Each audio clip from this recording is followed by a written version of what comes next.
Hi friends, कैसे हैं आप सब। किसी ने सच ही कहा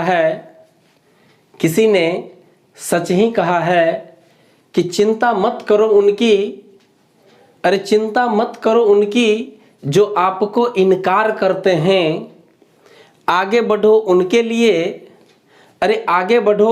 लिए कोई आपका इंतजार करते हैं। संघर्ष करते रहिए, एक ना एक दिन सफलता जरूर मिलेगी। चलेंगे टू द पॉइंट क्वेश्चन की ओर। उससे पहले मैं बता दूं कि आज का जो वीडियो है वो है परसेंटेज के 60 नंबर क्वेश्चन से चलेंगे। 59 नंबर तक का जो क्वेश्चन है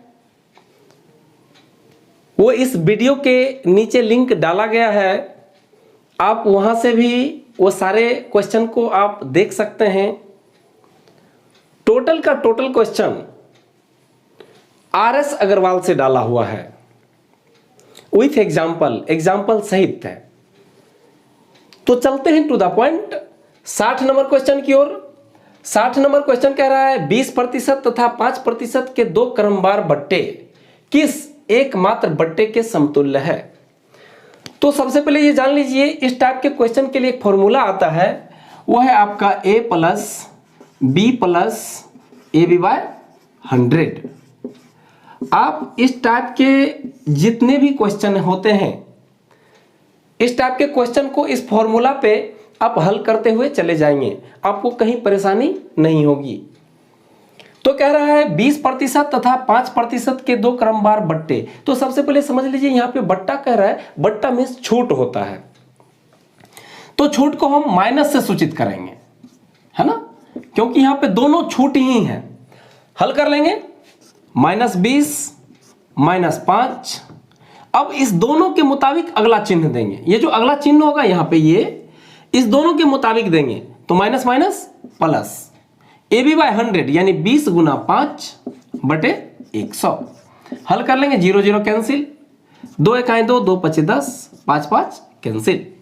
तो आप यहां देख रहे हैं -20 -5 +1 यानी -25 +1 बराबर कितना, -24। तो क्वेश्चन में क्या कह रहा था, किस एकमात्र बट्टे के समतुल्य है, यानी 24% बट्टे के समतुल्य है। अब आपका अगला क्वेश्चन जो 61 नंबर है वो 60 नंबर पे ही आधारित है। कह रहा है यदि किसी संख्या में 20% की वृद्धि की जाए तथा परिणामी संख्या में पुनः 20% की वृद्धि की जाए तो कुल वृद्धि कितने प्रतिशत होगी। वही फॉर्मूला पे चलेंगे, A + B + AB/100 पे।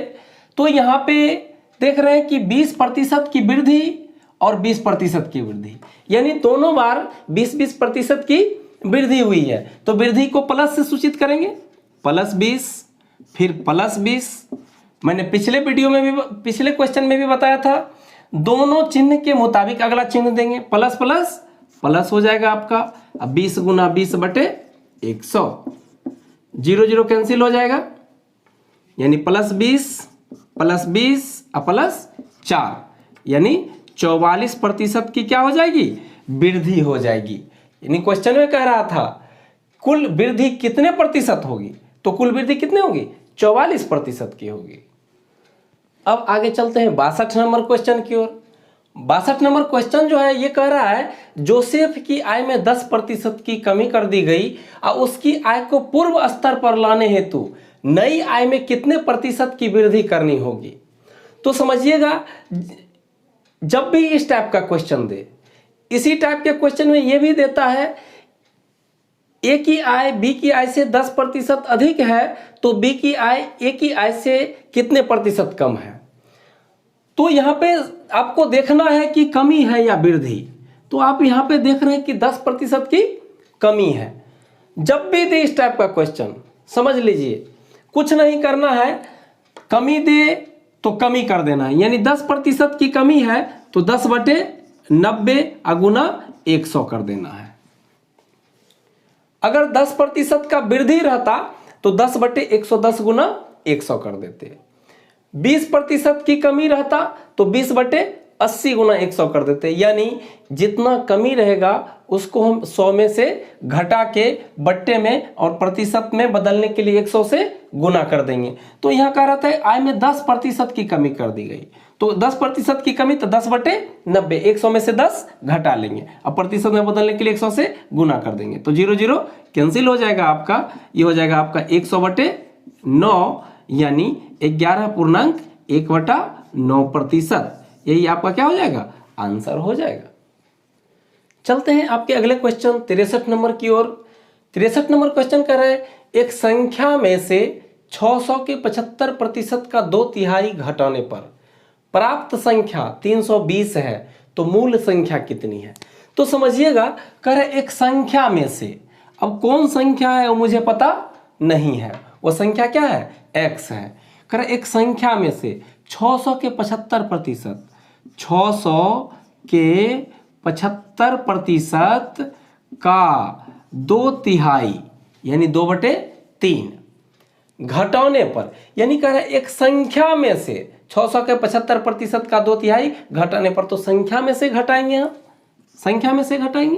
तो कह रहा है प्राप्त संख्या यानी इससे घटाने के बाद जो प्राप्त होता है, हमें कितना प्राप्त होता है, 320। तो कह रहा है संख्या कितनी है, यानी इसी संख्या का वैल्यू निकालने के लिए कह रहा है। हल कर लीजिए, 0 0 कैंसिल हो जाएगा आपका, 3 एकाई 3, 3 दूनी 6, यानी x माइनस 75 दूनी 150 दूनी 300 बराबर कितना, 320। अब इसका वैल्यू निकालना है, तो x बराबर क्या हो जाएगा, इधर माइनस में है तो उधर जाके प्लस में हो जाएगा, तो यानी 320 प्लस 300 बराबर कितना हो जाएगा, 620। कह रहा था क्वेश्चन में मूल संख्या कितनी है, तो मूल संख्या 620 है।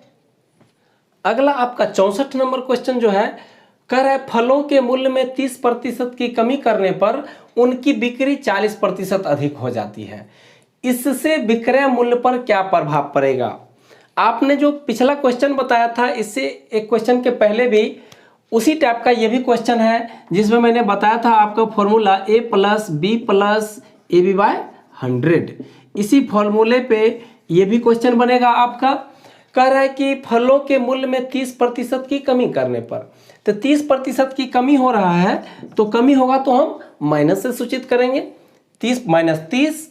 उसके बाद कह रहा है उनकी बिक्री 40% अधिक हो जाती है। अब अधिक हो जाती है तो क्या करेंगे, प्लस से सूचित करेंगे, तो -30 + 40। अब जो ये बीच वाला चिन्ह जो आपका लगेगा वो इस दोनों के मुताबिक अगला चिन्ह लगेगा, तो माइनस गुना प्लस क्या हो जाएगा, माइनस हो जाएगा। अब ab/100 यानी 30 गुना 40/100 हल कर लेंगे, 0 0 कैंसिल, 0 0 कैंसिल, -30 + 40 -12, माइनस वाले को एक जगह कर लेंगे, हो जाएगा आपका 42 यानी -42 + 40 बराबर कितना, -42 है + 40 है, यानी -2%।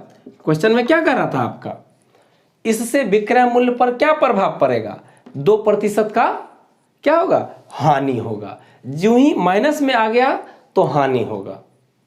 चलते हैं अगले क्वेश्चन 65 नंबर की ओर। 65 नंबर क्वेश्चन कह रहा है चीनी के भाव में 40% वृद्धि होने पर किसी परिवार को चीनी की वार्षिक खपत कितने प्रतिशत कम करनी होगी जिससे परिवार का खर्च न बढ़े। मैंने इससे पहले वाले क्वेश्चन में भी बताया था कि आपको इस टाइप के क्वेश्चन में देखना है कि वृद्धि हो रही है या कमी हो रही है।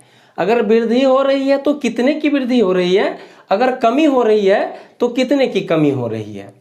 तो यहाँ 40% की वृद्धि हो रही है, तो कुछ नहीं करना है, 40/140।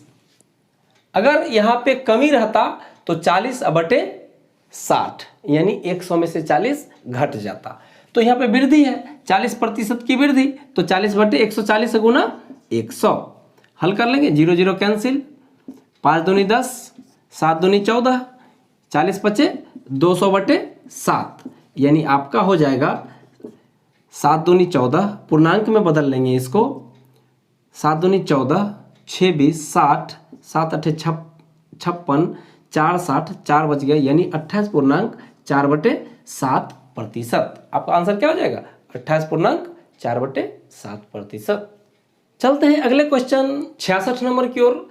66 नंबर क्वेश्चन कह रहा है आपका, किसी वस्तु के भाव में 20% वृद्धि होने पर उस वस्तु की खपत कितने प्रतिशत कम की जाए कि खर्च ना बढ़े। मैंने बताया था कि आपको इसमें देखना है कि वृद्धि है या कमी। इससे पहले वाले क्वेश्चन में बताया था कि आपको वृद्धि या कमी देखना है। अब क्वेश्चन समझना है आपको कि क्वेश्चन क्या कह रहा है। आप क्वेश्चन देख के आंसर लगाते हुए चले जाएंगे। वो ऐसा क्वेश्चन है ये सब। कह रहा है 20% की वृद्धि, तो वृद्धि है तो 20/120 गुना 100। कमी रहता तो 20/80 गुना 100। हल कर लेंगे, 0 से 0 कैंसिल, 3 चौक 4 तिया 12, सॉरी 4 तिया 12, 4 पचे 20, यानी 50/3, यानी 16.2/3%। क्या कर रहा था क्वेश्चन में? कर है कितने प्रतिशत कम की जाए कि खर्च ना बढ़े। कितना प्रतिशत कम की जाए? 16.2/3%।